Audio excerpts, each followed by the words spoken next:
आज bullet train जो एक प्रधानमंत्री जी का सपना है, किन्हीं कारणों से महाराष्ट्र थोड़ा पीछे रह गया। गुजरात ने बुलेट ट्रेन के मामले में काम बड़ी तेजी से किया, पर मेरी और मुख्यमंत्री जी की बातचीत हुई और हमने तय किया कि हम इसको कोप अप करेंगे, क्योंकि ये केवल एक बुलेट ट्रेन नहीं है, एक ट्रांसपोर्टेशन की एक नई शुरुआत है। एक बुलेट ट्रेन जब बनेगी तो उसके चलते जो इकोसिस्टम हम तैयार करेंगे, पूरे देश को मुंबई के साथ जोड़ने का प्लान हम बुलेट ट्रेन के माध्यम से कर सकते, इतनी क्षमता इस एक बुलेट ट्रेन में। इसलिए इसको पूरा करना हो, चाहे देश का सबसे बड़ा पोर्ट, आज तो जेएनपीटी सबसे बड़ा पोर्ट है, लेकिन जेएनपीटी से भी डीप ड्राफ्ट का और सबसे बड़ा पोर्ट ये महाराष्ट्र में तैयार करने की बात हो। नितिन जी जब मिनिस्टर थे, हमने उनके साथ एक एमओयू किया था। किन्हीं कारणों से कुछ समय उसमें कुछ एनवायरनमेंट के प्रॉब्लम्स थे, उनको सबको हमने दूर किया, और अब तो भारत सरकार ने ये तय किया है कि भारत सरकार उसको टेकअप करेगा और पोर्ट में जो भी प्रॉब्लम्स है उसको दूर करने का काम शिंदे जी और हम मिलकर करेंगे। और हमने तय किया है, क्योंकि Nagpur Mumbai communication super expressway Samruddhi Mahamarg जब शिंदे जी ने और हमने मिलकर किया तो एक नया मॉडल हमने दिखाया कि जब हम लोगों को साथ में लेते हैं तो विरोध कम होता है।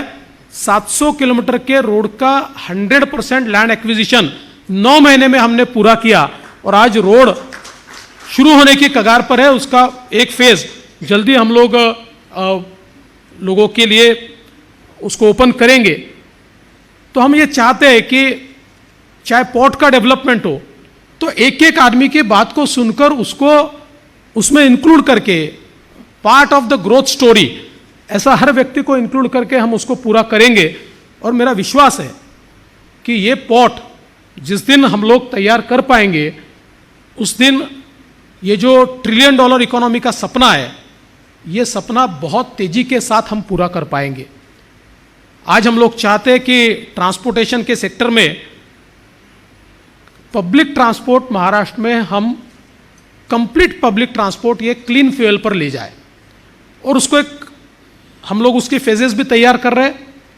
आने वाले दिनों में पब्लिक ट्रांसपोर्ट में कहीं पर भी कन्वेंशनल फ्यूल का इस्तेमाल न हो, इस प्रकार का भी प्रयास हम लोग करेंगे, जिसकी शुरुआत हमने महानगरों से की है।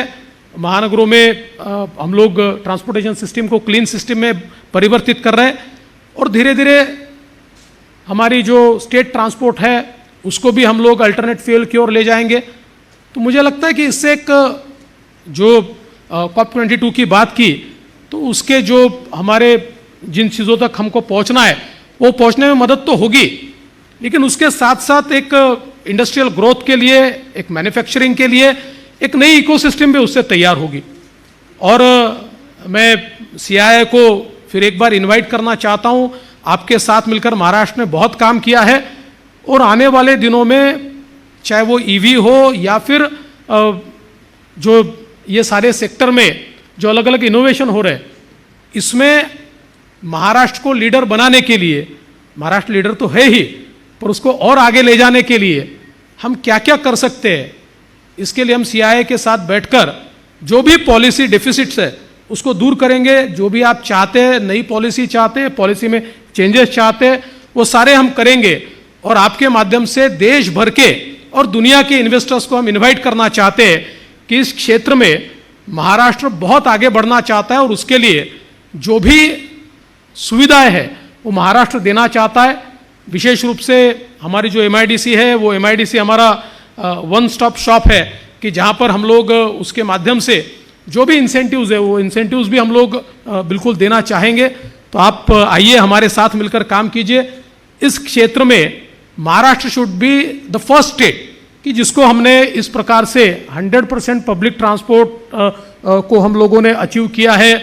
और नितिन जी का जो सपना है कि कंप्लीट हम लोग EV पर धीरे धीरे शिफ्ट हो जाए, तो ये सारा इकोसिस्टम हम महाराष्ट्र में तैयार करना चाहते हैं।